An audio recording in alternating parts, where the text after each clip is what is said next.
Tsunami tak puas hati bakal melanda kerajaan Anwar. PAS ramal kerajaan Anwar bakal tumbang lepas PRN. Panas, Anwar anggap UMNO dipimpin oleh pemandu mabuk ketum. Kerajaan tak campur tangan isu kejatuhan ringgit.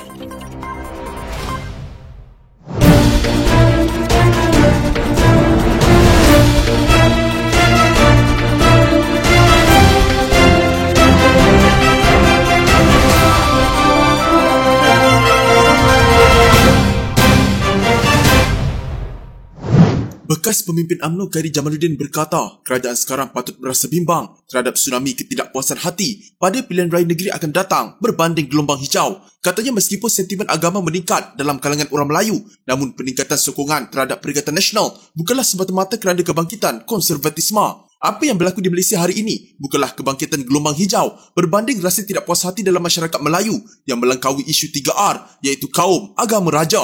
Katanya dalam tulisan yang diterbitkan di Fulcrum oleh Institut ISIS, Yusof Ishak Singapura. Katanya sejak pentadbiran Anwar Ibrahim mengambil alih kuasa, hala tuju ekonomi kurang jelas, kemerosotan nilai ringgit berterusan dan pengurangan kuasa beli rakyat disebabkan oleh krisis kos sara hidup yang berlarutan. Kemarahan orang Melayu yang ketara ini dikuatkan dengan sikap hipokrit pentadbiran sekarang yang bercakap untuk menghapuskan rasuah dan menegakkan tadbir urus yang baik tetapi membenarkan kepimpinan UMNO yang telah tercemar. Apa yang kita mungkin akan lihat pada pilihan raya negeri adalah tidak lebih daripada tsunami, rasa tidak puas hati berbanding gelombang hijau tambahnya. Meskipun sokongan kepada Perikatan Nasional bukan hanya berkisar mengenai isu 3R, Khairi mengakui gabungan itu mengadakan retorik dalam isu kaum, agama dan raja-raja Melayu ketika berbahasa di parlimen dan dalam ceramah mereka. Tambahnya, Anwar cuba menangani isu-isu berkenaan termasuk memperkenalkan rang undang-undang untuk memperkukuhkan mahkamah syariah. Namun langkah itu mungkin tidak membuahkan hasil. Dia memetik tinjauan pendapat awam yang dijalankan oleh Endeavour MGV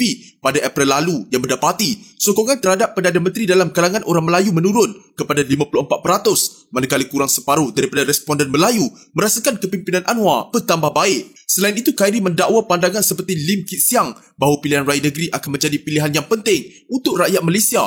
Mungkin akhirnya akan menyebabkan lebih ramai orang Melayu menyokong Perikatan Nasional. Sementara itu, Khairi berkata kerajaan Anwar juga berdepan cabaran dalaman iaitu UMNO sendiri. Khairi berkata Anwar mempunyai banyak perkara untuk dibuktikan selepas mengambil alih beban iaitu UMNO serta presidennya Ahmad Zaid Hamidi yang kini sedang dibicarakan kerana rasuah. Khairi yang dipecat daripada UMNO pada Januari ketika parti itu melakukan pembersihan untuk menyingkirkan seteru politik. Zahid berkata kepercayaan bahawa UMNO dapat membantu Pakatan Harapan mendapatkan sokongan Melayu juga mungkin tidak benar. Sekarang kelihatan kurang mungkin kerana UMNO tidak bergelut untuk menjelaskan kepada ahlinya mengapa ia menjadi sebahagian daripada kerajaan yang melibatkan musuh ideologinya yang lama iaitu DAP, katanya. Tambahnya, Perikatan Nasional juga telah memanfaat kegelisahan di kalangan pengundi Melayu terhadap kehadiran DAP dalam kerajaan. Perikatan Nasional sebelum ini menonjolkan bahawa gabungan itu lebih bersih dan merupakan alternatif kepada orang-orang Melayu selepas UMNO berdepan persepsi negatif berikutan kes rasuah melibatkan bekas presidennya Najib Razak. Selain faktor berkenaan, penganalisis politik Bridget Welsh berpendapat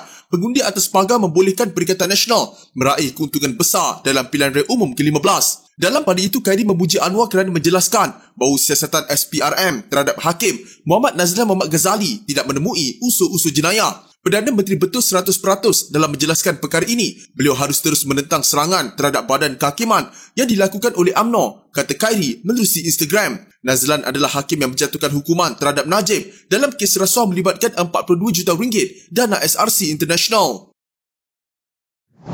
Timbalan Presiden PAS Tuan Ibrahim Tuan Man menjangkakan pilihan raya negeri yang membabitkan 6 negeri tidak lama lagi mampu menggugat kerajaan pusat pimpinan Perdana Menteri Anwar Ibrahim. Katanya PRN kali ini amat unik dan boleh menggugat kerajaan pusat jika Perikatan Nasional yang ditunjangi oleh PAS dan Bersatu mampu memperolehi kemenangan di 5 daripada 6 negeri. Jika kita dapat pertahankan Kelantan, Terengganu, Kedah dan Tawan Selangor, negeri 9, insya-Allah kerajaan pusat akan tergugat dan tidak mustahil akan jatuh, katanya yang dipetik portal Harka Daily. Tuan Ibrahim berkata demikian semasa berucap pada Ijtimak Pilihan Raya PAS Pahang di Kompleks Al-Makmur, Kedah Temerloh. Dia bagaimanapun tidak menyentuh mengenai Pulau Pinang dan menjelaskan bagaimana keputusan pilihan raya negeri akan memberi kesan kepada sokongan di Dewan Rakyat. Ke-6 negeri berkenaan dijangka mengadakan PRN serentak Walaupun tarikh pembubaran DUN di negeri masing-masing mungkin berbeza, Selangor, Negeri Sembilan dan Pulau Pinang kini di bawah pentadbiran Pakatan Harapan, manakala Kedah, Kelantan dan Terengganu di bawah Perikatan Nasional. Pada majlis itu, Tuan Ibrahim yang juga ahli Parlimen Kubang Krian turut mengingatkan para petugas PAS supaya sentiasa bertakwa kepada Allah. Tentera Islam akan mendapat pertolongan dari Allah SWT disebabkan oleh kemaksiatan yang dilakukan oleh pihak musuh. Kalau bukan kerana maksiat tersebut, maka tentera Islam tiada kekuatan yang lebih daripada pihak musuh, katanya lagi. Justru Tuan Ibrahim meminta ahli jentera pilihan raya parti itu supaya bekerja dengan ikhlas dan sabar ketika berkempen. Mengandaikan parti politik seperti sebuah kenderaan, Anwar Musa terus mengkritik kepimpinan UMNO yang disifatkannya mutakhir ini dikendalikan oleh pemandu yang mabuk ketum. Bercakap mengenai pengkhianatan pemimpin UMNO terhadap kerjasama dengan PAS sebelum ini, Anwar berkata, dia tidak ada masalah apabila dipecat daripada parti itu. Boleh buang Ambor tak ada masalah sebab pegangan Ambor, parti politik itu adalah macam kenderaan. Tiap-tiap kenderaan kena ada pemandu. Kenderaan ini buatan manusia, pemandu itu manusia. Pada Ambor, yang penting adalah stesen. Kita orang Islam, stesen itu penting, bukan kenderaan dan pemandunya saja.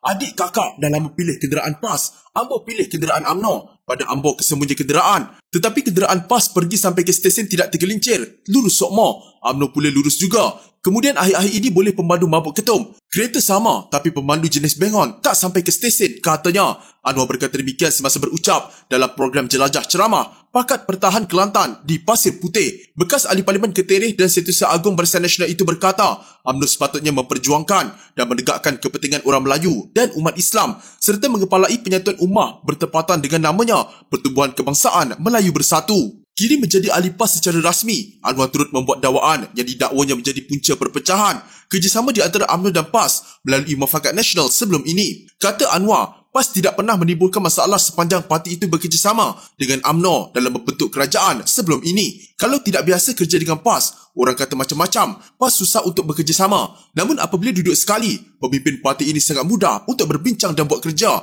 Sangat jauh perbezaan dalam muafakat antara UMNO dan PAS. PAS boleh UMNO. UMNO kata nak buat perhimpunan di PWTC. Okey. UMNO kata ini draft nak dibuat perbincangan bersama. PAS ambil baik sikit-sikit. Okey. Nak buat sekretariat dalam bangunan UMNO. Okey. Semasa nak tubuhkan kerajaan, orang lain masing-masing tanya jawatan apa. Tok Guru Haji Hadi awal-awal lagi bagi tahu dia tidak mahu jawatan dalam kabinet walaupun dia Presiden PAS, katanya. Anwar yang pernah dilantik sebagai pengerusi UMNO Kelantan dalam usaha Barisan Nasional merampas negeri itu dari PAS berkata, dalam perbincangan kerusi untuk menghadapi PRU ke-15 lalu juga tidak timbul masalah berbanding berbincang sesama UMNO sendiri. Bersatu kata, UMNO ambillah kerusi paling banyak sebab UMNO parti besar dan kena runding dengan PAS sebab parti ini ada 18 kerusi parlimen. PAS tak minta 50, 60 kerusi pun. PAS kata yang mana parti itu menang, dia akan bertanding. Kalau kerusi UMNO menang, UMNO akan tanding. Jika kerusi UMNO dan PAS kalah, tapi undian banyak kepada UMNO, maka UMNO akan tanding di lokasi itu. Dan sebaliknya, jika banyak undian kepada PAS, maka PAS akan bertanding di kerusi itu.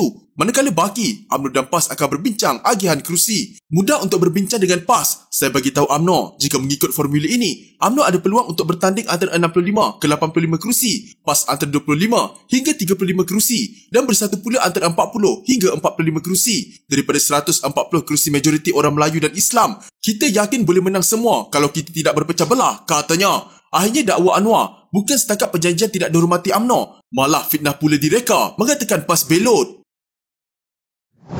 Kerajaan tidak bercadang untuk campur tangan segera dalam krisis kejatuhan pasaran modal dan ringgit ketika ini. Demikian menurut Menteri Ekonomi Rafizi Ramli. Beliau menegaskan tiada sebarang perbincangan dibuat oleh kerajaan untuk terbabit secara terus dalam mengimbangi kejatuhan pasaran modal dan ringgit yang mencetuskan kebimbangan banyak pihak pada masa ini. Menurutnya, kerajaan melihat setiap campur tangan bagi menyokong pasaran modal dan ringgit untuk membabitkan kos yang besar. Dengan dana itu sepatutnya disalurkan kepada keperluan rakyat dan pembangunan ekonomi Malaysia. Sebaliknya, beliau berkata, kerajaan akan menunggu impak positif yang akan terhasil menerusi penstrukturan semula ekonomi, termasuk langkah subsidi bersasar yang dilaksanakan secara berperingkat. Tiada pembincangan dalam kerajaan untuk campur tangan berikutan kejatuhan pasaran equity dan ringgit. Kerajaan akan lihat perkembangan dan hasil pelaksanaan penstrukturan ekonomi dan subsidi bersasar. Selepas itu kita akan lihat konsolidasi fiskal yang berlaku untuk menyokong pasaran modal dan ringgit. Saya jangkakan kita akan melihat kesan penstrukturan ekonomi dan konsolidasi fiskal menjelang akhir tahun termasuk selepas pembentangan belanjawan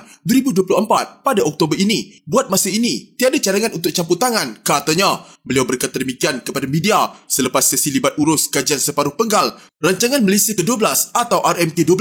Rafizi berkata kerajaan harus membelanjakan dana yang ada dengan bijak dan sepatutnya untuk impak jangka panjang untuk membina kapasiti ekonomi negara. Pasaran saham sangat bergantung kepada pembaruan ekonomi yang akan mengambil sedikit masa kepada semua dan pasaran untuk melihat impaknya. Kita memahami ada sedikit jurang pemahaman pasaran ke atas apa yang sedang dilaksanakan kerajaan penstrukturan ekonomi. Tetapi selepas ia difahami dan dibuktikan dengan data defisit yang lebih baik, kerajaan mahu memberi tumpuan kepada struktur ekonomi berbanding campur tangan terus ke atas pergerakan pasaran dan ringgit, katanya.